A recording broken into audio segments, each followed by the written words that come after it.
ایک خاتون آتی ہے، اس نے کہا حضور میرے لیے دعا کیجئے کہ میں جنت میں جاؤں. تو فرمایا بوڑھی عورتیں تو جنت میں نہیں جائیں گی. تو ظاہر ہے کہ یہ بات تو اس پر بڑی شاک گزری، پریشان ہو گئی، تو اس نے رونا شروع کر دیا. تو فرمایا نہیں بوڑھی عورتیں جنت میں نہیں جائیں. خاصی پریشان ہوئی تو حضور نے مسکرا کے کہا جو بھی جائیں گی جوان ہو کے جائیں گی. جنت میں بڑھاپا نہیں ہوگا، 33 سال کی عمر کا ہر شخص ہوگا، مرد بھی اور عورت.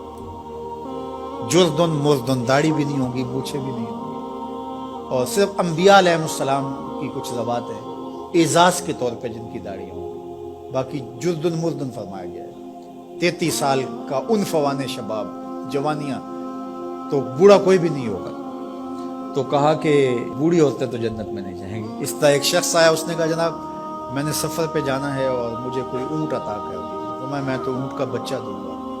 اس نے کہا حضور میں نے بچے کو کیا کرنا ہے، نہ بوجھ اٹھا سکے، نہ سوار اس کے اوپر ہوا جا سکے.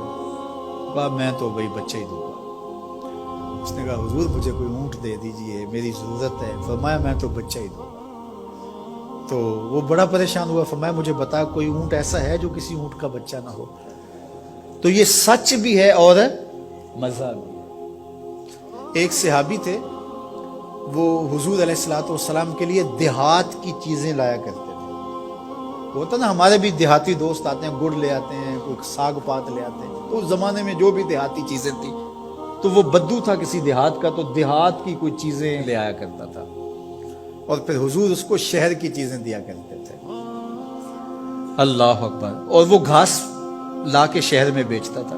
تو ایک دن وہ بازار میں گھاس رکھ کے بیچ رہا تھا. حضور علیہ السلام چپکے سے پیچھے سے گئے اور اس کی آنکھوں پر ہاتھ رکھ دیا. اس کو ہماری زبان میں کہتے ہیں کولی بھرنا. کیا کہتے ہیں؟ کبھی آپ نے بھی کسی دوست کی کولی بھری ہوگی نا. جب کوئی آپ کا بڑا گوڑا دوست ہو، اس سے آپ کا ہلکا پھلکا مزاح بھی ہو، تو آپ پیچھے سے آ کے چپکے سے اس کی آنکھیں بند کر دیتے ہیں. آپ دیکھنا چاہتے ہیں کہ یہ ہر وقت میرا ذکر کرتا رہتا ہے، میں دیکھوں کہ اب اس کے لب پہ سب سے پہلے کس کا نام آتا ہے. ایسا ہی ہوتا ہے نا کہ بندہ پوچھتا ہے کہ کس نے میری آنکھوں پہ ہاتھ رکھے ہیں، اور انسان کے دماغ میں پہلے وہ نام آتے ہیں جن سے وہ بڑی محبت کرتا ہے. تو کولی بھرنے کا مقصد ہی یہ ہوتا ہے کہ میں دیکھوں کہ میرا نام کس نمبر پہ آتا ہے، اور اس کی کوشش ہوتی ہے کہ میں پہلی مرتبہ ہی بوجھ لوں. اللہ اکبر. تو حضور نے آ کے کولی بھر لی. اب حضور کے ہاتھ آنکھوں پہ آئے ہوں اور سینوں تک ٹھنڈ نہ گئی ہو، یہ کیسے ہو سکتا ہے؟ تو حضور نے کولی بھر لی، لیکن حضور اس کی آنکھیں دبا رہے ہیں اور وہ بولتا ہی نہیں. وہ بولتا ہی نہیں ہے. اور میں کہتا ہوں اس نے کبھی بھی نہیں بولنا تھا. سفنے دے وچ ماہی ملیا، سفنے دے وچ ماہی ملیا تے گل وچ پا لیاں باواں. سفنے دے وچ ماہی ملیا تے گل وچ پا لیاں باواں. ڈر دی ماری اکھ نہ کھولا متے پھر وچھڑ نہ جاواں. حضور آنکھیں دبا رہے ہیں، وہ آنکھیں نہیں کھولتا، بلکہ اس نے کیا کیا، اپنی کمر کو پیچھے کر کے حضور کے سینے سے جوڑ کے رگڑنا شروع کر دیا. پھر حضور خود ہی بولے. فرمایا اس غلام کو کون خریدے گا؟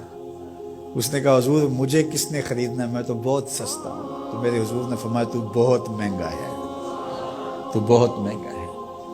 فرمایا کرتے تھے یہ ہمارا دیہات ہے، ہم اس کے شہر ہیں. تو یہ حضور کا مزاح ہے.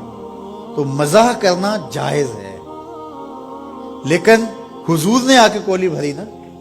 کسی صحابی کو جرأت تو نہیں ہے کہ آ کے حضور کی کولی بھر لے. تو چھوٹا بڑے سے مزاح نہ کرے. بڑا